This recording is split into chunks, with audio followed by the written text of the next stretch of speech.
आपके लोगों को खरीदने की ताकत रखते हैं और आप बिकते हैं सस्ते में।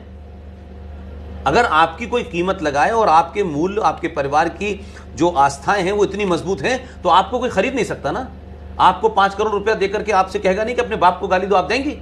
लेकिन अगर आपके आस्थाएं, मूल्य, परंपराएं और सरोकार कमजोर होंगे तो कोई भी खरीद लेगा आपको।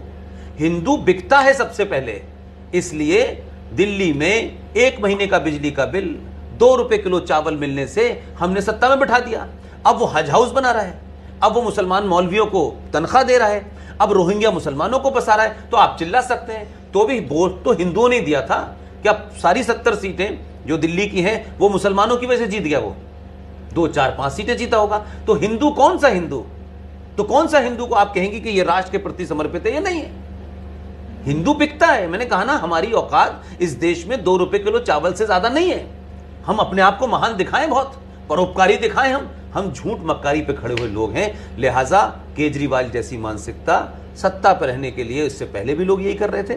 इसीलिए इस देश में माइनॉरिटी कमीशन बना, इसीलिए इस देश में वक्फ प्रॉपर्टी एक्ट बना, इसीलिए इस देश में स्ट्रक्चर कमीशन बना, इसीलिए इस देश में एजुकेशन बोर्ड ऑफ मुस्लिम बना, इसीलिए इस देश के संविधान में धारा 14 का उल्लंघन करके धारा 25 से 30 दी गई। वो दलालों की कमी नहीं है। हिंदुओं में सबसे ज्यादा दलाल मिलते हैं, हिंदू जल्दी बिकते हैं। इसलिए आज की पीढ़ी के सामने सवाल यह है कि हम किसके साथ खड़े हों। इसलिए मैं ये मानता हूं कि एक कई लंबे समय के बाद, 700-800 साल के बाद, पहली बार भारत के नौजवान हिंदुओं ने अपने हिंदू होने पे नफरत नहीं है, कॉम्प्लेक्स नहीं है, उन्हें गर्व है।